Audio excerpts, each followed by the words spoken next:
Salam sejahtera untuk kita semua. Kami dari kelompok 2 yang beranggotakan David Elrondo, Jafet Alvaro Chang, Hendy, Jesslyn, dan Jumiliana. Di sini kami akan membuat video yang berisi apa itu bullying, hate speech, dampak, contoh sederhana dan solusi dari bullying dan hate speech tersebut. Nama saya Davin, saya dari mahasiswa UIB ingin melakukan review mengenai bullying hate speech. Bisa perkenalkan diri Anda?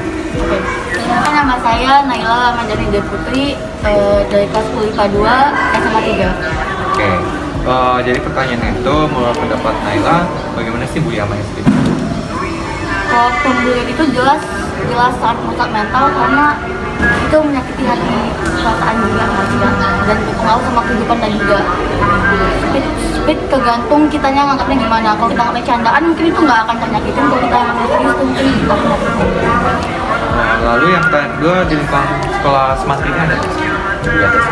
Kalau tentang pembulian kan ada juga belum lama nih di SMA 3. Kalau untuk speech itu ada. Contohnya seperti Kayak bodoh atau kata-kata hewan itu kayak bahkan di kalangan kami udah dijadikan bahasa-bahasa yang umum untuk di chat atau di gunakan ya. Untuk pertanyaan selanjutnya, pernah nggak sih Naila ngalamin itu? Kayaknya sih pernah, kan saya juga cadel, jadi saya kalau di lingkungan sekolah pasti selalu di ini. Tapi karena saya nggak bercandaan, jadi saya nggak pernah sakit insya Allah. Lalu yang keempat, kalau ada yang kayak gitu, kayak bully atau hate speech, bagaimana kita menyikapinya itu, solusinya? Kalau udah benar-benar sakit ya saya lapor ke guru sih. Dan punya adu gimana itu juga nggak bagus. Ya, atau kalau kita memang pengen bodoh amat sih, diem aja, sampai ini ya. Terima kasih. Pertama-tama, kami akan menjelaskan mengenai bullying.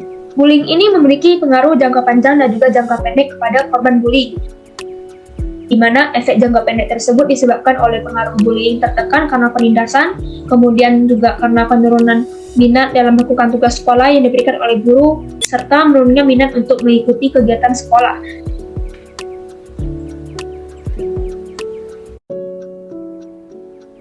Sementara konsekuensi jangka panjang dari penindasan ini seperti mengalami kesulitan untuk membangun hubungan baik, untuk bergaul dengan lawan jenis, selalu mengalami kecemasan atau kekhawatiran dalam diri karena berpikir akan mendapatkan perlakuan yang tidak menyenangkan dari rekan mereka.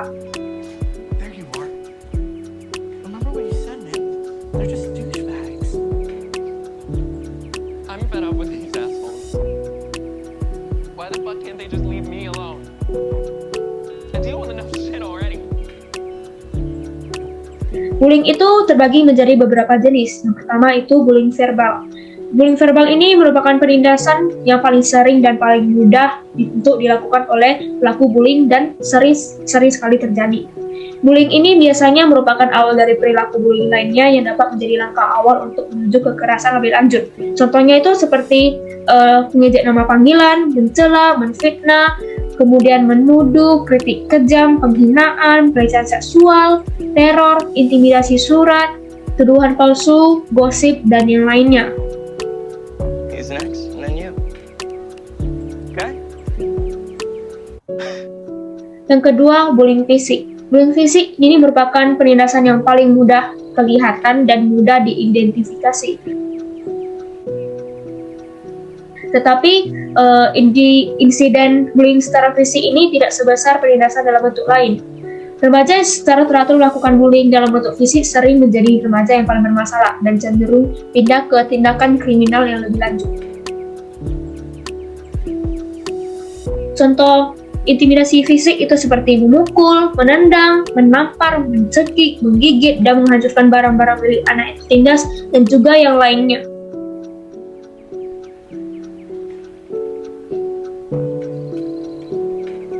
Ketiga, bullying relasional. Bullying relasional dilakukan dengan memutuskan hubungan sosial seseorang dengan tujuan melemahkan harga diri korban secara sistematis melalui pengabaian, pengucilan, atau penghindaran.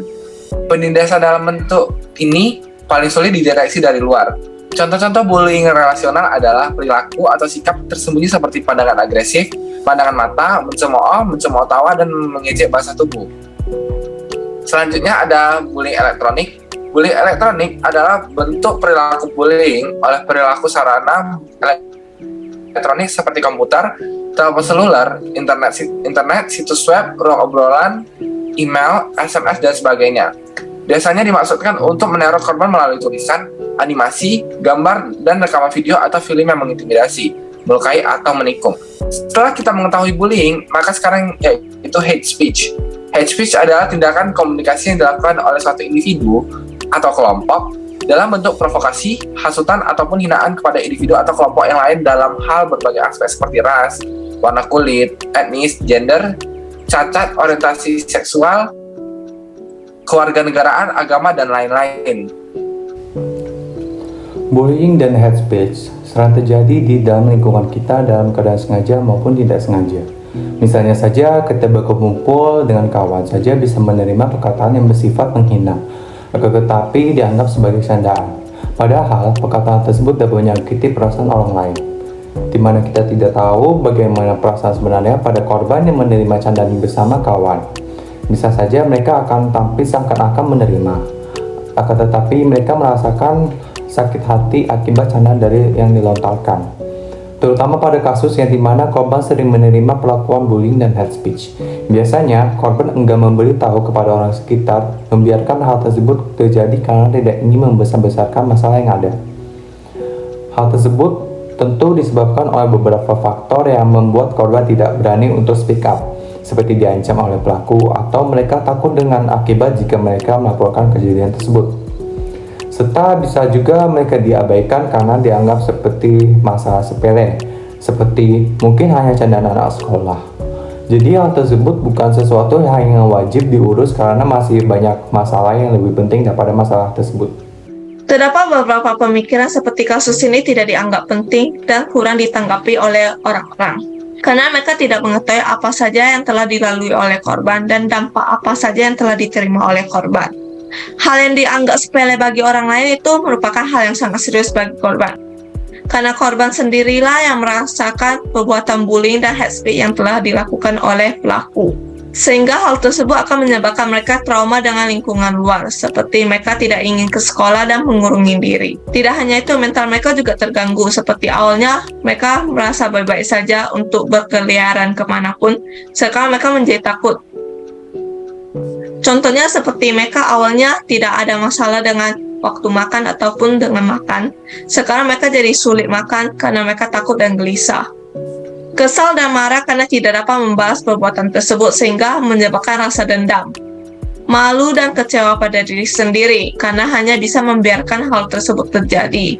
Dan merasa kurang percaya diri. Beberapa faktor mengapa pelaku bisa melakukan bullying dan hate speech, di mana faktor ini sangat beragam. Bisa dimulai dari lingkungan terdekat yaitu keluarga, kurang kasih sayang, kurang harmonis, kurang didikan, dan yang lain. Bisa juga disebabkan oleh pergaulan yang salah, ataupun lingkungan sekitar yang memberikan gambar yang buruk kepada pelaku, dan kurangnya edukasi mengenai bullying dan hate speech secara menarik.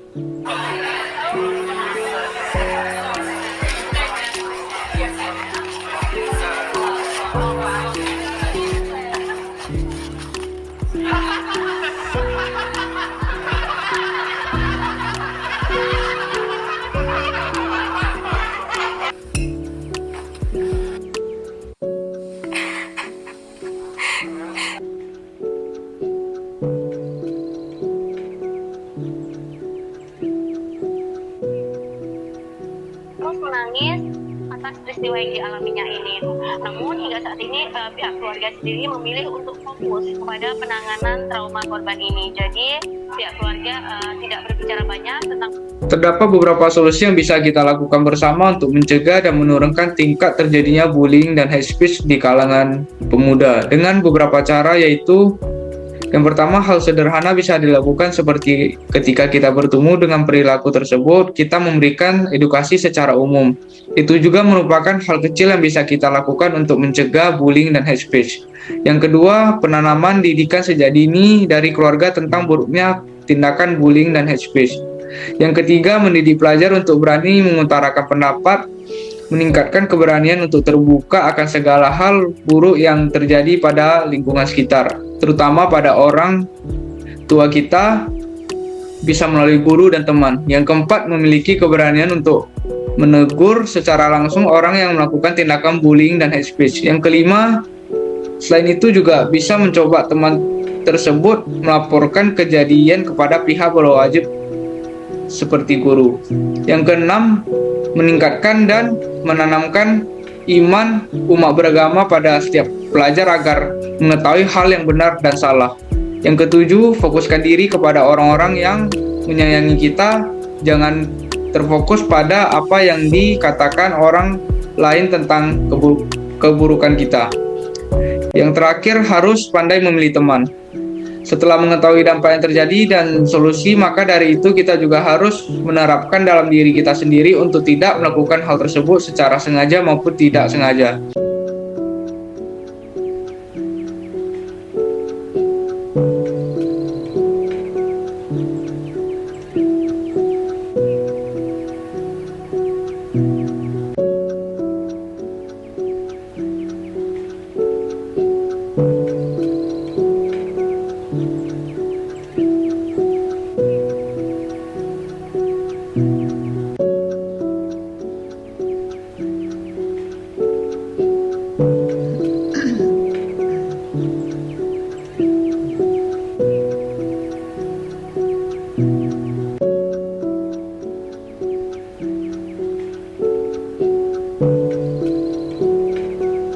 Kita harus menjaga hubungan baik antara sesama. Jangan menyakiti satu sama lain, saling menghargai, saling menghormati, peduli sesama bukan menjatuhkan, saling mendukung sama lain. Setelah mengetahui dampak yang terjadi dan solusi, maka dari itu kita juga harus menerapkan dalam diri kita sendiri untuk tidak melakukan hal tersebut secara sengaja maupun tidak sengaja.